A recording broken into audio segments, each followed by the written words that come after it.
Celia was tired of the whispers. Every day at work, her coworker, Lauren, spread lies about her to anyone who'd listen. Celia couldn't take it anymore. Desperate for peace, she turned to a freezer jar spell she'd read about online. Under the flickering light in her kitchen, Celia scrawled Lauren's name on a piece of paper, folded it tightly, and placed it inside a glass jar. She whispered, "Freeze your words, freeze your harm," over and over as she filled the jar with water and sealed it. With a final breath, she shoved the jar deep into the freezer, slamming the door shut.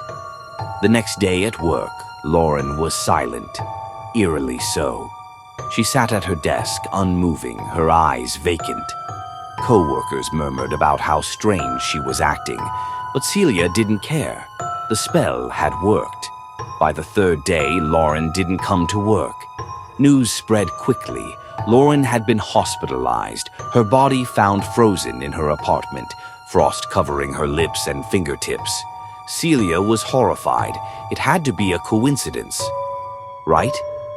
That night, as she tossed in bed, a cold draft swept through her room. She got up to close the window, but found it already shut. When she turned, the temperature dropped further, her breath visible in the air.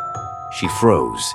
Standing at the foot of her bed was Lauren, her skin blue and her eyes wide with icy rage.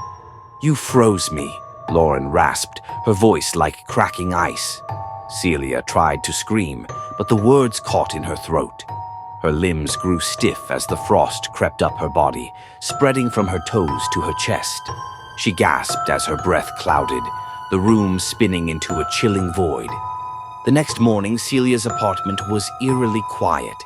When the landlord came to check on her, he found her body frozen solid, clutching an empty glass jar.